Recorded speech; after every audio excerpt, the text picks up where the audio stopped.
성도 여러분, 가나 하면 무엇이 먼저 생각나십니까? 초콜릿 생각나십니까? 저는 오늘 본문이 가장 먼저 생각납니다. 오늘 본문 제가 참 사랑하는 본문입니다. 개인적으로도 그렇고 그래서 연구도 꽤 많이 했습니다. 오늘 본문 이렇게 시작합니다. 사흘째 되던 날. 이게 뭐가 중요하냐 생각하실 수 있지만 요한복음 1장은 창세기 1장과 겹쳐지지 않습니까? 그러니까 사도 요한은 지금 무심코 날짜를 세고 있는 것이 아니라는 것입니다. 요한복음은 창세기의 주석과도 같은 책입니다.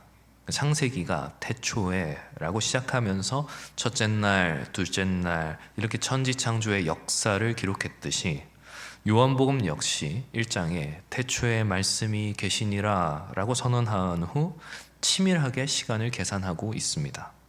그래서 1장을 잘 보시면 29절에서 이튿날, 35절에서 또 이튿날, 43절에서 이튿날 이렇게 하루하루를 세어갑니다. 그렇게 첫날에 사흘을 더하여 나흘째, 그 나흘째 되던 날에서부터 사흘째 되던 날 이렇게 시작하는 것입니다. 그러니까 요한복음 2장은 요한복음이 시작하고 일곱째 날, 7일째 되는 날이라는 것을 의도적으로 지금 보여주고 있는 것입니다. 창조의 7일, 그러니까 안식일의 이미지를 가나의 혼인잔치 위에 이렇게 겹쳐놓고 있는 것이죠. 사도 요한에게 있어 숫자는 굉장히 중요합니다. 요한은 숫자를 통해서 어떤 의미를 말하기를 좋아했습니다. 그래서 7가지 표적, 7개의 예수님의 자기 선언, 계시록에 가면 7교회 등이 그렇습니다. 그러니까 지금 요한은 의도적으로 창조 후 7일째 하나님이 안식하셨던 것처럼 오늘 본문도 그리스도의 사역을 안식과 관련하여 설명하고 있는 것입니다. 그래서 왜 하필 안식일입니까? 왜 예수님의 첫 사역이 요한복음의 시간상 7일째 되는 날로 그려지고 있는 것입니까? 성경이 말하는 안식은 그 쉬는 것을 넘어서는 의미입니다. 안식의 본래 의미는 이제 원래 자리로 돌아간다, 본래 자리를 찾아간다 이런 의미가 있습니다. 그러니까 하나님께서 6일 동안 창조의 은혜를 베푸시던 자리에서 7일째 이제 영광을 받으시는 보좌로 돌아가셨듯이 안식은 피조물이 창조주를 기억하고 예배자로 회복되는 날, 그것이 이제 안식일의 의미인 것입니다. 그 7일째 된 날 영광스러워야 할 잔치집에 치명적인 문제가 생겼습니다. 포도주가 떨어지는지라. 이것은 단지 어떤 잔치의 음료수가 부족한 사건이 아니었습니다. 유대 묵시 문학에서 포도주는 장차 올 메시아 왕국의 기쁨을 상징합니다. 그러니까 포도주가 끊어졌다라고 하는 것은 이스라엘의 영적 상태가 바닥을 드러냈다라는 것을 의미합니다. 기쁨이 사라졌습니다. 구원의 감격이 메말랐습니다. 겉으로는 화려한 혼인잔치 그리고 시끌벅적한 종교 행사는 계속될지 모르지만 그 안에 정말 생명을 주는 기쁨의 포도주는 고갈되어 있는 상태. 이것이 요한이 고발하는 당시의 현실이자 또 어쩌면 오늘 우리의 자화상일지도 모릅니다. 그들에게 그리고 오늘 우리에게 필요한 것은 우리의 근원적인 결핍, 죄로 인하여서 하나님과 끊어진 관계를 회복할 참된 안식이 필요하다. 본문은 그것을 말하고 있는 것입니다. 그 안식의 회복이 어떻게 시작되는지 그것을 보여주는 표적이 바로 가나의 혼인잔치입니다. 잃어버린 창조의 목적을 되돌려 놓는 그 주님의 구속 사역이 지금 포도주가 떨어진 잔치집에서 시작되는 것입니다. 이 영적 기근의 현장에 아주 독특한 사물이 등장합니다. 6절을 보시면 정결 예식에 쓰이는 돌항아리 6개가 놓여 있었다 이렇게 말하고 있습니다. 우리는 이 구절 그냥 쉽게 흘려 지나치기 쉽습니다. 왜냐하면 우리가 생각하는 항아리는 시골 장독대에 있는 이런 둥근 항아리 같은 것이기 때문입니다. 그러나 유대 고고학이 보여주는 당시의 돌항아리는 우리가 생각하는 둥근 옹기가 아니라 커다란 생수뼈처럼 위아래로 길쭉한 원통형의 돌그릇이었습니다. 그리고 이 돌그릇들이 어떻게 놓여 있었냐? 헬라어로 말하는 이 놓였다라고 하는 단어의 의미는 예쁘게 진열되어 있다 혹은 거기 있었다라는 의미가 아니라 누워 있다 혹은 뉘어 있다라는 의미입니다. 그래서 성경의 다른 용례를 보면 예수께서 구유에 누워 계셨다, 혹은 무덤 속에 시신이 놓여 있었다라고 할 때 바로 이 단어가 쓰입니다. 그러니까 상상해 보시지요. 길쭉한 돌 항아리 6개가 똑바로 서 있는 것도 아니고 바닥에 흉물스럽게 나뒹굴고 있는 것입니다. 누워져 있는 것입니다. 왜 그렇습니까? 비어 있기 때문입니다. 본래 정결 예식에 쓰이는 돌 항아리라면 물이 가득 차 있어야 합니다. 무게중심이 잡혀 그래야 서 있을 수 있었습니다. 지금은 물이 말랐습니다. 그리고 아무도 관심을 갖고 있지 않습니다. 텅 비어버린 돌 항아리들은 제 몸을 가두지 못하고 바닥에 나뒹굴고 있는 것입니다. 마치 생명을 잃은 시체처럼 말입니다. 게다가 그 숫자가 몇 개입니까? 6개입니다. 요한이 즐겨 사용하는 숫자에 있어서 7이 완전함이라면 6은 결핍입니다. 요한계시록에서 666이 짐승의 숫자이듯이 6은 인간의 한계와 불완전함을 상징합니다. 그러니까 종합해보면 이 장면은 굉장히 참담하기 그지없습니다.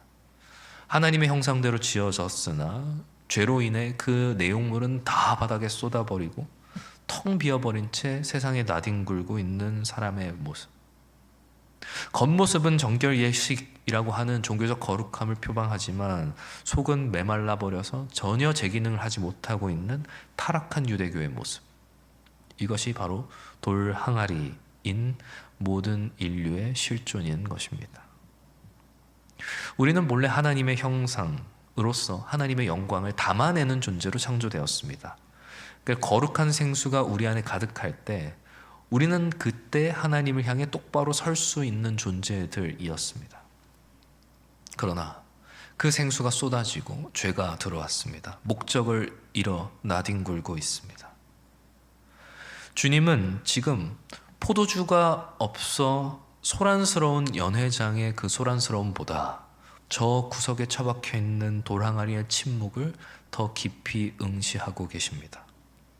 사람들은 술이 없다고 아우성치고 있지만 주님께서는 너희가 지금 나뒹굴고 있구나 라며 탄식하는 것입니다. 그래서 오늘 본문의 기적은 단순히 물질의 변화가 아닙니다. 쓰러져 있는 존재, 죽어 있는 존재, 그 존재를 어떻게 다시 일으켜 세우시며 그 안을 무엇으로 채우시는가에 대한 문제인 것입니다. 따라서 우리는 먼저 오늘 본문 이 돌항아리의 비참함을 먼저 바라볼 수 있어야 합니다. 그리고 우리가 바로 저 돌항아리였음을 인정할 때 그때 비로소 주님의 음성을 들을 수 있는 것입니다. 쓰러진 항아리들을 향하여서 주님께서 말씀하십니다. 7절, 항아리에 물을 채워라. 물을 채우려면 어떻게 해야 됩니까? 쓰러져 있는 항아리에 물을 채우려면 어떻게 해야 합니까? 누워있는 항아리에 물을 부을 수는 없습니다. 가장 먼저 해야 할 일은 나뒹굴고 있는 항아리를 일으켜 세우는 것입니다. 하인들이 다가왔습니다. 무거운 돌 항아리를 끙끙대며 일으켜 세웁니다.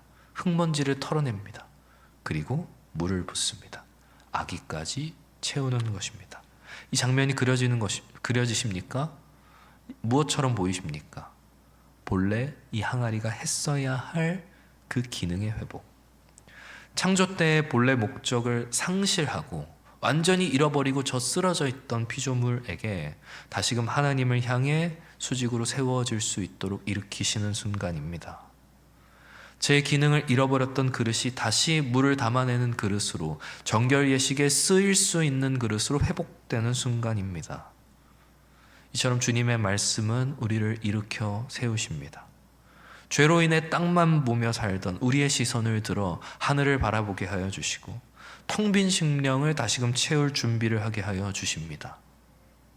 그러나 주님의 사역은 단순히 이전 상태로의 회복, 거기에서 끝나지 않았습니다. 단순히 물만 채우고 끝났다면 그것은 구약의 율법을 다시 잘 지켜보자 라는 수준에 머물렀을 것입니다. 그러나 놀라운 일이 벌어집니다. 8절, 이제는 떠서 연회장에게 가져다 주라. 하인들이 그 물을 가지고 연회장에게 가져가는 순간 물은 더 이상 물이 아니었습니다. 포도주가 된 것입니다. 물이 포도주가 되는 것, 불가능한 일입니다. 더러운 물이 깨끗하게 되는 것도 아닙니다. 맹물이 설탕물이 되는 것도 아닙니다. 뭔가 정화되거나 뭔가 첨가되는 것이 아니라 물이 포도주라고 하는 전혀 다른 본질로 바뀌는 것입니다. 자연 법칙을 완전히 거스르는 변혁입니다. 세상에서 아무리 훌륭한 과학자라 할지라도 할 수 없는 일입니다. 그래서 이것은 새로운 창조인 것입니다. 우리의 구원이 이렇습니다. 예수 믿고 구원받았다라고 하는 것은 조금 더 착한 사람이 되었다거나 조금 더 도덕적인 사람이 되었다는 것이 아닙니다. 우리의 더러움이 씻겨져 나갔다거나 혹은 조금의 선함이 첨가되었다거나 하는 것이 아니라는 것입니다. 우리의 존재 자체가 변화되었습니다.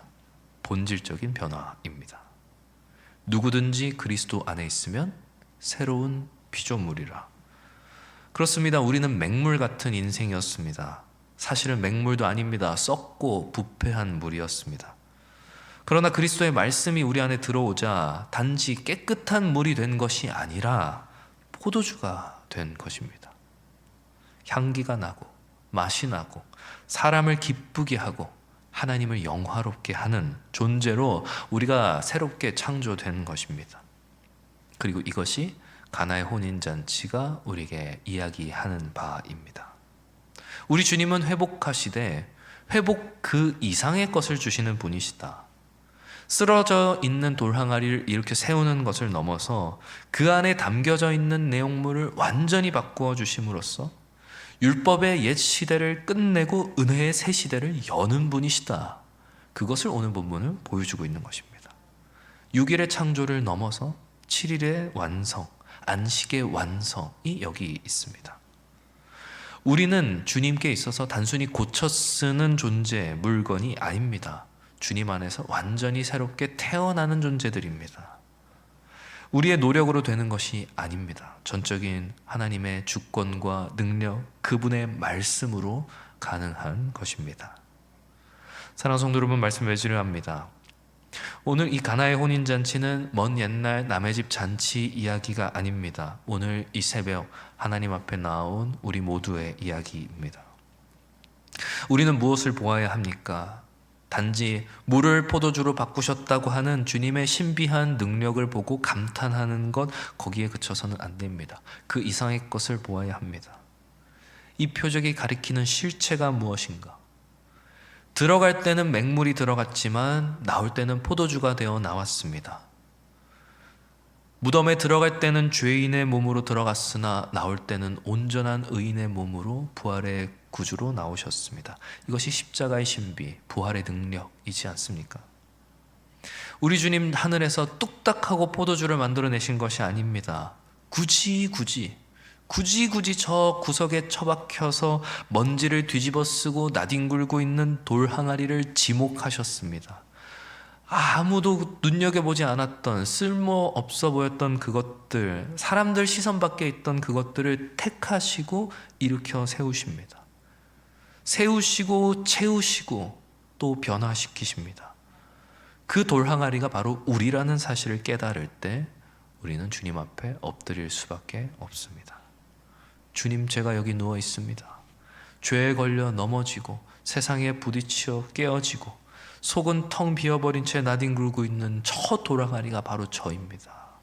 이 아침 저를 기쁨의 포도주로 가득 채워 주시옵소서. 주님은 그런 우리를 외면하지 않으십니다. 찾아오시고 잡아 일으키시고 세우시고 채워주실 것입니다. 그리고 변화시켜 주실 것입니다. 우리 주님께서 무덤에 들어가실 때 십자가에 달린 죄수의 시체로 들어갔으나 나올 때는 영광스러운 구주의 모습으로 나오신 것처럼 우리 또한 마침내 주님 다시 오시는 날 영광스러운 모습으로 변화될 것입니다. 사랑하는 성도 여러분, 부디 바라옵기는 오늘 이 아침 세상의 염려로 쓰러진 우리의 마음을 다시 한번 기도로 일으켜서 부활의 능력과 성령의 충만함으로 아귀까지 가득 채우시는 복된 이 아침 되기를, 그런 저 여러분들 다 되시기를 주님의 이름으로 축원합니다. 기도합니다.